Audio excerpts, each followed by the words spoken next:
Bien, donc, je vais commencer cette présentation, sachant que lorsque vous voudrez me poser des questions, je passerai sur le Zoom de la JPO.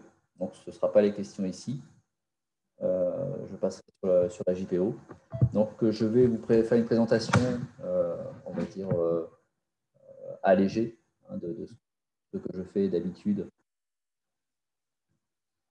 Ce que je fais d'habitude donc, pour les journées portes ouvertes. Donc, ce que vous avez à l'écran, c'est un exemple de promo d'il y a environ une dizaine d'années, presque, avec eh bien, au centre, c'est la mascotte, la mascotte de l'école, le dinosaure, Dino. Et dans l'amphithéâtre, les étudiants sont là sur l'amphithéâtre extérieur où se trouve la prépa intégrée. Alors, le sommaire de ma présentation est le suivant. Je commencerai déjà pourquoi intégrer la prépa du réseau Polytech, ensuite comment on intègre cette prépa intégrée. Je vous ferai une présentation de Polytechnis Sophia et surtout du PIP de Polytechnis, et je finirai par les activités du BDE avant de changer de Zoom pour pouvoir répondre à toutes les questions que vous pouvez vous poser en compagnie d'étudiants actuels de la prépa. Alors, le cycle d'ingénieur est un cycle de 3 ans, de Bac plus 3 à... Alors, excusez-moi, on me demande de couper YouTube, il y a un retour. On ne sait pas comment faire. Ah oui, je pense, excusez-moi un petit instant. Je fais ça. Voilà, je coupe. C'est le problème. Je repasse en plein écran. Voilà, donc le cycle préparatoire intégré se déroule, le cycle d'ingénieur se déroule en 3 ans, de Bac plus 3 à Bac plus 5, et le diplôme est obtenu évidemment à Bac plus 5, après Bac plus 5, et dans le réseau Polytech, c'est un diplôme d'ingénieur qui est certifié par la commission du titre d'ingénieur, donc c'est un vrai diplôme d'ingénieur.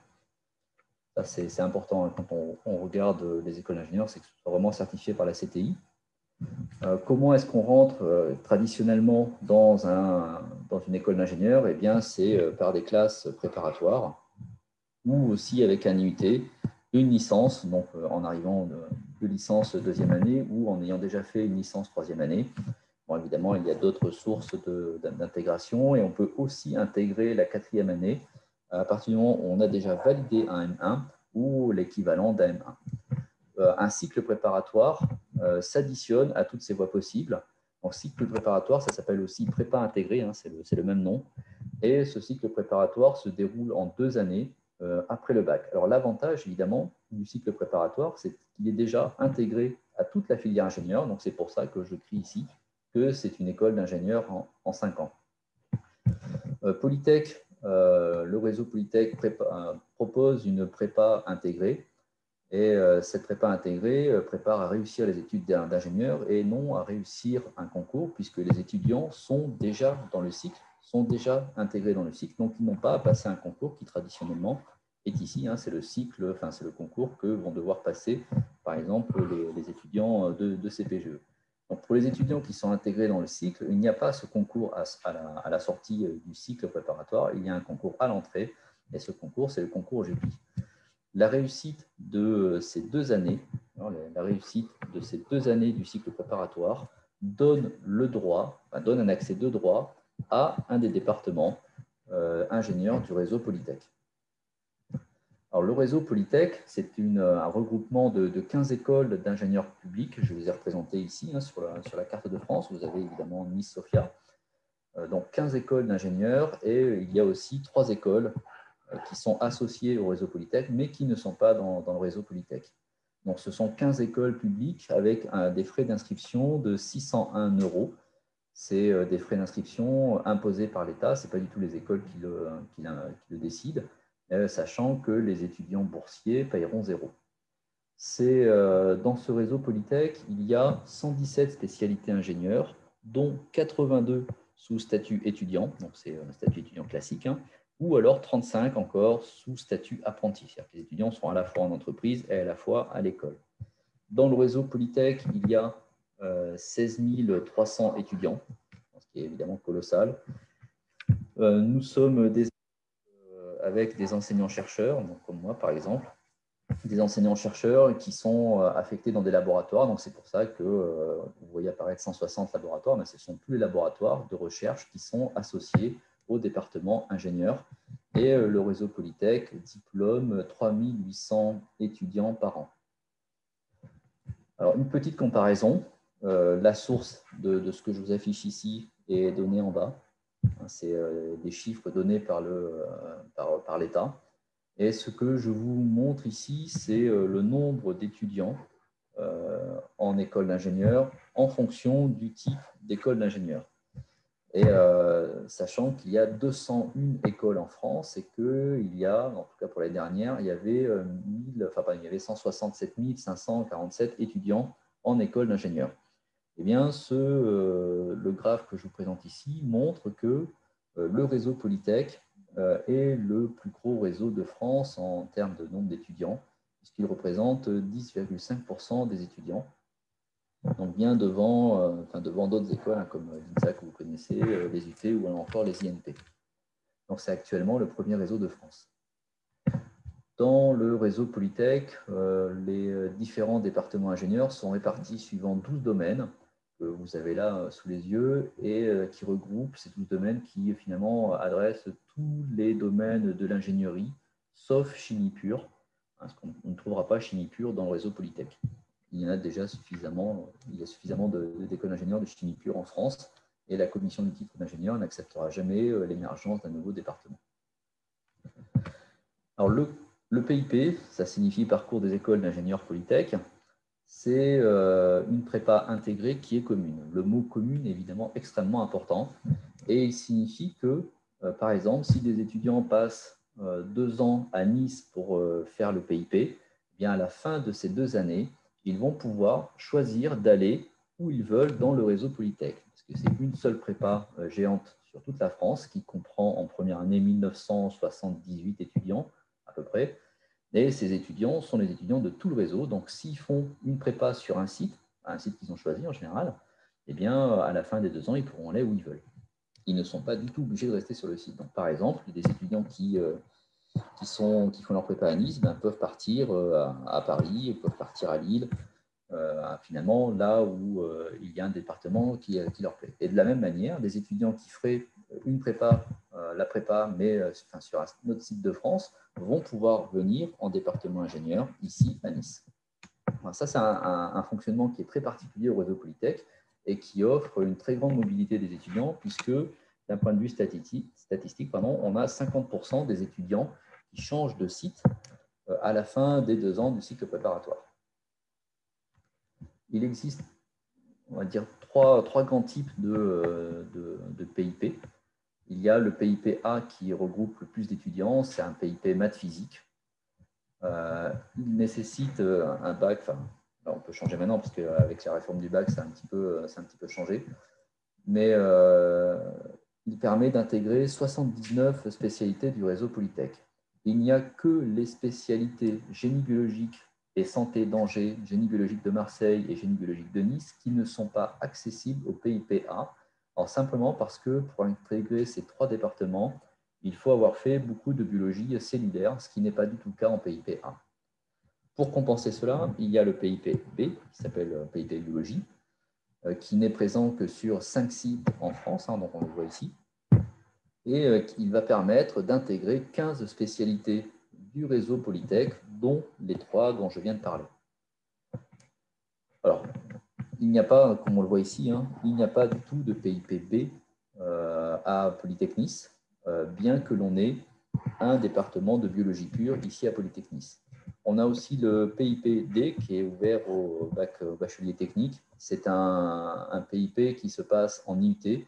C'est un IUT un peu musclé, puisqu'il y a des cours évidemment supplémentaires. Et on n'en a plus du tout à Nice. Bon, on a aussi le PIP PACES, mais ça s'adresse à la Bac+2. Pour intégrer la prépa commune du réseau Polytech, il n'y a qu'une seule voie possible, c'est le concours GEPI. Et il faut avoir le bac soit cette année, soit l'année dernière, hein, maximum 1 an. Et ce concours GEPI, c'est un seul dossier, un concours commun pour 34 écoles d'ingénieurs en France. Et je vous ai surligné sur la carte de France le réseau Polytech. Le réseau Polytech ouvre 1978 places en PIPA et ouvre dans 120 à Polytech Nice et ouvre 142 places en PIPB, dont 0 à Polytech Nice. Donc, pas du tout de PIPB à Polytech Nice. Qu'est-ce que l'on regarde avec le concours GEPI? Eh bien, on va d'abord on va regarder à la fois la classe de première et la classe de terminale. Et il y a d'abord une étude du dossier. Qu'est-ce qui est utilisé dans le dossier? Message. Alors, on me demande de mettre la caméra pour qu'on me voit en vignette. Donc, je vais le faire. Voilà, c'est bon. Voilà, donc, on verra en vignette. Donc, le PIP, enfin le GEPI, il y a d'abord une étude du dossier. Et dans ce dossier, on regarde la spécialité mathématique de première. Et donc la note, hein, la moyenne de mathématiques, sachant que toutes les notes qui sont utilisées sont, on va dire, normalisées par rapport à la note de la classe. Hein, puisqu'évidemment, une note en soi ne veut rien dire, il faut toujours la normaliser par rapport au groupe dans lequel est l'étudiant. On va regarder la spécialité de physique, chimie de première et l'anglais, ainsi que le bac de français, puisque le bac de français est déjà passé. En ce qui concerne la terminale, eh bien, on va utiliser la note de mathématiques et une deuxième spécialité scientifique, donc parmi physique, chimie, sciences de la vie et de la terre, ou numérique et sciences de l'information, ou encore sciences de l'ingénieur ou biologie, écologie. Plus, encore une fois, l'anglais de terminale. Donc tout ça, ça constitue ce que l'on appelle une note de dossier qui va permettre de faire déjà un premier classement parmi tous les étudiants. Donc il devrait y en avoir plus de 24 000 cette année qui passent le concours GEPI, d'après les prévisions. Donc tous les étudiants sont classés du 1 au 24 millième. Et une fois que ce classement a été fait, les étudiants seront répartis en deux groupes. Les quelques milliers premiers vont avoir un entretien de motivation qui est d'une durée de 25 minutes et qui est, comme son nom l'indique, un entretien de motivation. Il n'y a absolument rien de technique là-dedans. Donc, on ne passe pas au tableau avec un exercice de maths. Non, c'est vraiment sur la motivation. Pourquoi est-ce qu'on veut faire une école d'ingénieur, on va dire entre autres. À l'issue de l'entretien de motivation, on a une nouvelle note. Et tous ceux qui passent par l'entretien de motivation vont passer une épreuve écrite dans laquelle il va y avoir, enfin, qui va durer 3 heures, mais dans laquelle il va y avoir un sujet de mathématiques à hauteur de 2 heures et un sujet à choisir parmi l'une des 4 matières, donc physique, chimie, numérique, SVT ou sciences de l'ingénieur. Cette épreuve écrite donne, elle aussi, une note.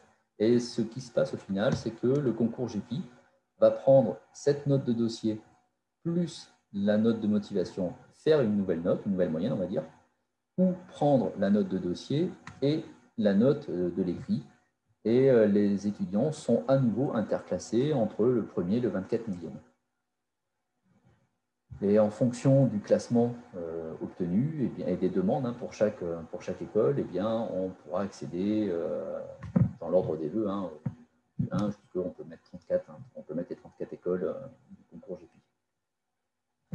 Là, je vous donne le calendrier du concours GEPI avec, vous voyez ici, le mercredi 10 mars, il va y avoir le forum virtuel durant lequel vous pouvez poser énormément de questions puisqu'il y a durant ce forum des personnes qui s'occupent du concours GEPI.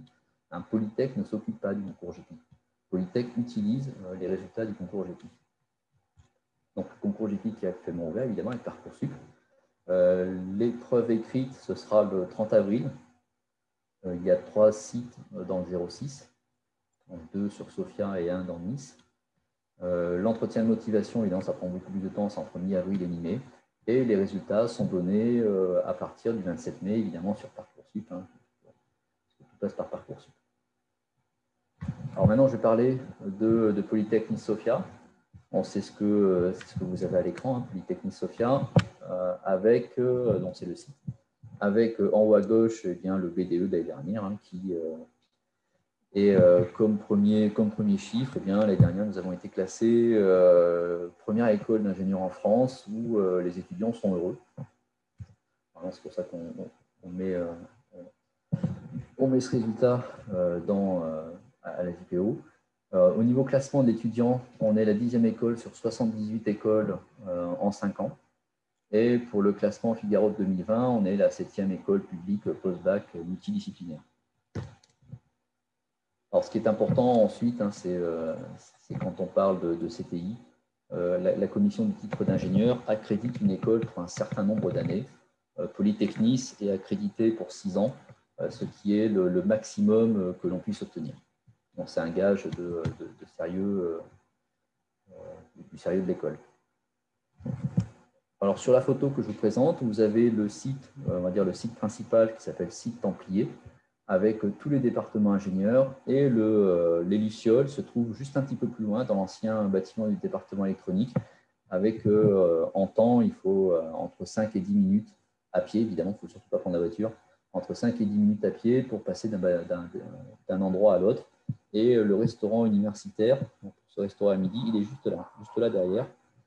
Alors, une question qui se pose assez souvent, c'est est-ce qu'il existe des logements sur Sophia? Est-ce qu'il est facile de se loger? Bien oui, il n'y a pas spécialement de problématique pour se loger. Alors, le logement étudiant, il y en a déjà plein ici.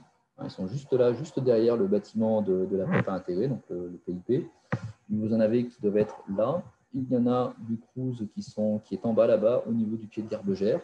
Et il y en a à droite ici, au niveau du casino. Casino, le supermarché. Pour le Polytechnis, il y a 150 personnels, donc enseignants, chercheurs, techniciens, administration, et évidemment 260 intervenants d'entreprise, puisqu'il est obligatoire d'avoir des intervenants industriels dans une école d'ingénieur, puisqu'une école d'ingénieur, par nature, est tournée évidemment vers les industriels. Et quoi de mieux qu'avoir des industriels qui viennent faire des cours, des enseignements aux étudiants, justement pour leur montrer ce qui se passe au quotidien dans l'entreprise. Pour Polytechnis, il y a 12 unités de recherche associées. Donc, un étudiant, une fois qu'il finit son cycle d'ingénieur, il peut parfaitement demander à faire un doctorat dans un des laboratoires de recherche associés à l'école. On a 1200 étudiants ingénieurs sur le cycle, donc je parlais vraiment des 5 ans. On a 1200 étudiants, 300 étudiants de master et 100 doctorants. Et le campus est quand même assez grand. Nous avons plusieurs départements au niveau de Nice, donc le PIP évidemment, dont je suis en train de parler, le PIP A, uniquement le PIP A évidemment, il n'y a pas de B. Nous avons un département de mathématiques appliquées, d'électronique. En septembre 2022, il y a une spécialité robotique qui va s'ouvrir, donc c'est de robotique autonome, c'est-à-dire que c'est des robots qui décident tout seuls, ce n'est pas des manettes avec un humain derrière. Un PIP, un département génie biologique, mais accessible uniquement avec le PIP B, qui évidemment n'existe pas à Nice.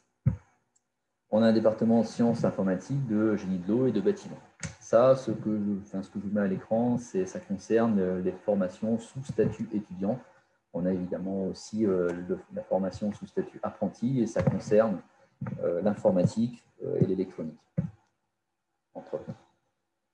Les partenaires industriels de l'école, et ce que je vous donne ici, c'est les chiffres pour la promotion 2018, parce que je n'ai pas ceux pour la promotion d'après, et c'est une enquête qui est obligatoire et qui doit être montrée à la CTI, et c'est une enquête qui est faite, pour ce que je vous montre, c'est l'enquête à 6 mois, il y a 6 mois, 1 an, et cette enquête montre que les étudiants, au bout de 6 mois, en 2018, au bout de 6 mois, eh bien, il y en a 79 qui sont salariés. Alors, que font ceux qui ne sont pas salariés? Eh bien, il y en a qui sont en volontariat international en entreprise, VIE. Il y en a qui décident de faire un master, donc par exemple un master de management pour compléter leur CV, des thèses, bon, il y en a qui ne travaillent pas. Et surtout, ce qui est important de regarder, c'est qu'il n'y a que 4% de chômeurs au bout de 6 mois, ce qui est évidemment extrêmement peu au bout de 6 mois. Autre chiffre important que l'on a ici, c'est celui-là, qui indique que pour ces 79%, bien, parmi ces 79%, il y en avait 68% qui ont obtenu leur emploi avant d'être diplômés, c'est-à-dire avant la fin de leur stage. Donc, ce qui est évidemment remarquable aussi. Maintenant, je passe à des points clés pour la prépa. Donc, on revoit évidemment la photo de groupe de la prépa. En PIP 1 chez nous, nous avons 120 étudiants, dont 33% de femmes, ça c'est pour les chiffres de cette année, donc 33% de femmes à Bac+1 chez nous. Et la moyenne du bac, c'est 16. Alors pour être exact, la moyenne est de 15,97. Donc j'ai approximé à 16. Alors ça c'est la moyenne au bac pour l'année 2020-2021, pour les étudiants actuellement en Bac+1. Et comme 120 étudiants, c'est un petit peu trop pour un amphithéâtre, les étudiants ne travaillent pas bien, eh bien ces étudiants sont séparés en 2 demi-promos pour les cours. La promo est aussi divisée en 5 groupes. 5 groupes pour les TD, TP et projets. Donc, il va y avoir 3 groupes pour la première demi-promo. Donc, il y a 3 groupes pour la première demi-promo et il va y avoir 2 groupes pour la deuxième demi-promo. Donc, les demi-promos n'ont pas un nombre identique d'étudiants. La répartition pour TD, TP est donnée ici, avec évidemment, on est une prépa. Même si c'est une prépa intégrée commune, on est quand même dans une prépa, donc il y a quand même beaucoup de cours. Évidemment, on les met en application avec des TD et il va y avoir de l'illustration en pratique avec les TP. En moyenne, sur les 2 ans et par année, on a 700 heures de cours. Ça s'étale évidemment du lundi au vendredi. Il n'y a jamais cours le samedi. Et il n'y a pas cours non plus le jeudi après-midi qui permet aux étudiants, ce créneau-là du jeudi après-midi permet aux étudiants d'avoir des activités communes entre tous les étudiants à l'extérieur ou de faire du sport. Les cours s'étalent de début septembre à plutôt juin maintenant.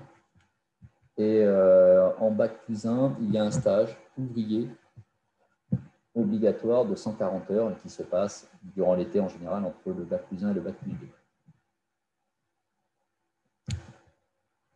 Les unités d'enseignement sont au nombre de 5.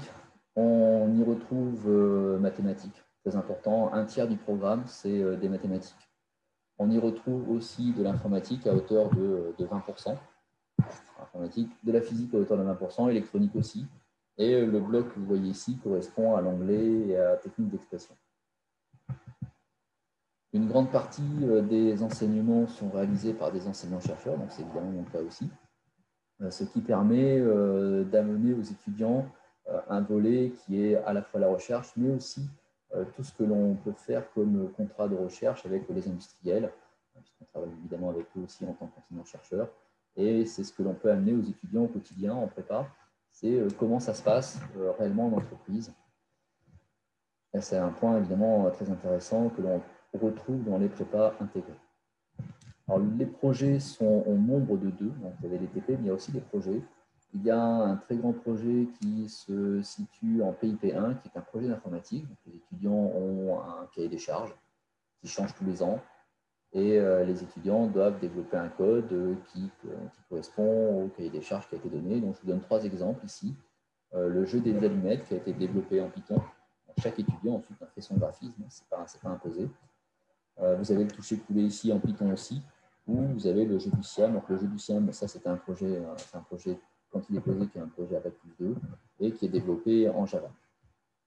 Vous avez aussi le projet d'électronique qui, lui, est à Bac+2, étalé sur les 2 semestres, presque étalé sur les 2 semestres, et qui est sponsorisé par un industriel qui s'appelle Microchip et anciennement s'appelle Atmel, qui nous fournit l'ordinateur. Les mini-ordinateurs, vous en avez un ici, c'est l'ordinateur-là. Donc, cette société nous donne gratuitement ces ordinateurs pour que les étudiants aient l'habitude d'utiliser ces cartes-là en particulier, qui sont très communes dans le domaine, on s'appelle des cartes Arduino. Les étudiants réalisent en binôme le projet de leur choix, avec en général une communication RF, par exemple le Bluetooth, qui permet de piloter le projet avec le téléphone portable. Là, je vous donne 5 exemples, avec, vous avez ici le distributeur, l'aéroglisseur, qui flotte au-dessus du sol, une fusée avec à l'intérieur ici de cette coiffe toute l'électronique embarquée qui permet d'envoyer des mesures pendant le vol, une bataille de nerfs. Donc à l'époque, il y en avait 2 étudiants, enfin 2 groupes qui avaient décidé de faire une nerf, donc ils ont fait une bataille. Et là, une voiture tout terrain. Donc ça, c'est simplement 5 illustrations. Vous pouvez retrouver plein d'autres exemples. Il suffit de taper les mots-clés projet, Arduino, PIP, et vous allez dans YouTube retrouver des vidéos, que l'on fait tous les ans sur les projets. Les étudiants, pendant ces projets-là, ont accès à la fabrique, qui est un Fab Lab commun entre Telecom Valley et Polytechnique, avec des imprimantes 3D. On en a à peu près une dizaine. c'est énorme. Une découpeuse laser, plein d'autres machines que je ne mets pas ici à l'écran, je peux mettre mes photos. Et les étudiants peuvent percer, découper, coller, il y a plein de choses, plier du métal, faire des ronds avec du métal aussi, des cylindres. Il y a plein de choses et c'est en accès libre pour les étudiants, avec évidemment le contrôle de 2 ingénieurs sur place. Nos étudiants sont en prépa intégrée et ils bénéficient de tout ce qui est organisé par le bureau des étudiants, donc le bureau des étudiants de Polytech, dans lequel évidemment se trouvent aussi des étudiants de PIP, et ils organisent plein de choses avec notamment tous les ans, malheureusement ça n'a pas pu se faire cette année à cause du Covid, mais tous les ans il y a une semaine de ski qui se situe fin février, et on a à peu près 400-450 étudiants qui vont passer une semaine ensemble dans une station de ski. Bon, puis il y a plein d'autres soirées évidemment, des soirées à la plage, des soirées en discothèque, il y a plein de choses. En plus de ce BDE, les étudiants ont accès à d'autres clubs, donc notamment le bureau des jeux, qui a aussi un escape game sur le site du PIP, sur le site des Lucioles. C'est une salle qui leur a été prêtée pour qu'ils construisent leur propre escape game. Le bureau des arts avec, je pense, tous les ans une pièce de théâtre qui est jouée, qui est en présentation. Il y a le club Popcorn Girl, qui est là depuis très longtemps. Et le bureau des humanitaires, qui fait plein de choses autour des humanités, du développement durable. Voilà, donc j'ai terminé ma présentation ici. Et ce que je vous propose maintenant, c'est d'aller basculer sur le stand de la prépa du réseau Polytech. Et moi, je vais me déconnecter de YouTube et me diriger sur un autre Zoom vers ce stand-là. Merci de m'avoir écouté. Et je vous attends de l'autre côté pour les questions.